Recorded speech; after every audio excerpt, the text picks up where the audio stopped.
ನಾ ಮಾತಾಡಿ ಬಿಡಿ. ಯಾಕೆ ನೀವೇ ಮಾತಾಡ್ಕೊತೀರಿ? ಬಿಡಿ ದೊಡ್ಡ ನೀವಲ್ಲ.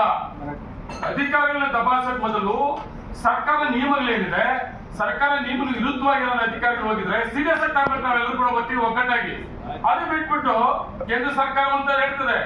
ಫಾರೆಸ್ಟ್ ಇಲಾಖೆ ಬೇಕಾದಷ್ಟು ತೊಂದರೆಗಳಿದೆ ರೈತರಿಗೆ. ಎನ್ಕ್ರೋಚ್ಮೆಂಟ್ ಎವಿಕ್ಷನ್ ಮಾಡೋದ್ರಿಂದ ನಮ್ಗೇನು ಕೆಟ್ಟ ಬರಲ್ಲ ಸರ್. ಈ ತರ ಬಯಸ್ಕೊಳ್ಳೋದು ನಮ್ಗೆ ಏನು ಇಲ್ಲ ಸರ್. Issue sir. ನಾವು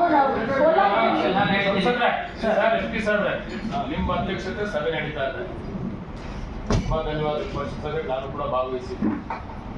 ಒಂದು ನನ್ನ ವಿಷಯ ಹೇಳೋದು, ನಮ್ಮ ಅಧಿಕಾರಿಗಳ ಮೇಲೆ ಮಾತಾಡೋದ್ರ ಬದಲು ಕೇಂದ್ರ ಸರ್ಕಾರ, ರಾಜ್ಯ ಸರ್ಕಾರ ನಿಯಮಗಳನ್ನ ಬದಲಾವಣೆ ಮಾಡಿ, ಅಧಿಕಾರಿಗಳ ಮೇಲೆ ನಿಯಮಗಳ ಬದಲಾವಣೆ ಮಾಡದೆ ಒತ್ತಡ ಹಾಕೋದು.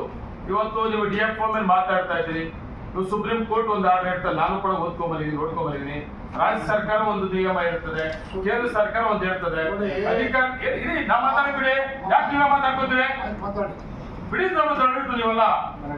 ಅಧಿಕಾರಿಗಳನ್ನ ದಬಾಯಿಸಕ್ ಮೊದಲು ಸರ್ಕಾರ ನಿಯಮಗಳೇನಿದೆ, ಸರ್ಕಾರ ನಿಯಮಗಳಿಗೆ ವಿರುದ್ಧವಾಗಿರೋ ಅಧಿಕಾರಿಗಳು ಹೋಗಿದ್ರೆ ಸೀರಿಯಸ್ ಆಗಿ ತಗೊಂಡ್ರೆ ನಾವೆಲ್ಲರೂ ಕೂಡ ಒಟ್ಟಿಗೆ ಒಗ್ಗಟ್ಟಾಗಿ ಅದು ಬಿಟ್ಬಿಟ್ಟು ಕೇಂದ್ರ ಸರ್ಕಾರ ಅಂತ ಹೇಳ್ತದೆ. ಫಾರೆಸ್ಟ್ ಇಲಾಖೆ ಬೇಕಾದಷ್ಟು ತೊಂದರೆಗಳಿದೆ ರೈತರಿಗೆ. ಸುಪ್ರೀಂ ಕೋರ್ಟ್ ಒಂದು ಹೇಳ್ತದೆ, ರಾಜ್ಯ ಸರ್ಕಾರ ಒಂದು ಹೇಳ್ತದೆ. ಸರಿ ಮಾಡೋದಕ್ಕೆ ಒಂದು ರೆಸಲ್ಯೂಷನ್ ಮಾಡಿ, ನಮ್ಮ ಜಿಲ್ಲೆಯಲ್ಲಿ ಎಷ್ಟು ತೊಂದರೆ ಆಗ್ತದೆ ಫಾರೆಸ್ಟ್ ಇಲಾಖೆಯಿಂದ ಸರಿ ಮಾಡೋದಕ್ಕೆ ಏನ್ ಮಾಡಬೇಕು ಅಂತ ಹೇಳಿ ಒಂದು ತೀರ್ಮಾನ, ಸರ್ವಾನುಮತದ ತೀರ್ಮಾನ ಬಂದು ಕೇಂದ್ರ ಸರ್ಕಾರ ಕಳಿಸ್ತೀರಾ? MP ಅವ್ರ ಜವಾಬ್ದಾರಿ ಕೊಡಿ. ರಾಜ್ಯ ಸರ್ಕಾರ ಮಾತಾಡ್ತೀವಿ ಸರ್, ರಾಜ್ಯ ಸರ್ಕಾರ ಕಳಿಸೋಂತ ರಾಜ್ಯ ಸರ್ಕಾರ ಕಳಿಸ್ಕೊಡಿ. ಅದನ್ನ ಬಿಟ್ಬಿಟ್ಟು ನಾವು ಸುಮ್ಮನೆ ನಾವು ಅಧಿಕಾರಿ ಪರ ಅಲ್ಲ, ಯಾವ ಅಧಿಕಾರಿ ನನ್ಗೆ ಗೊತ್ತಿಲ್ಲ.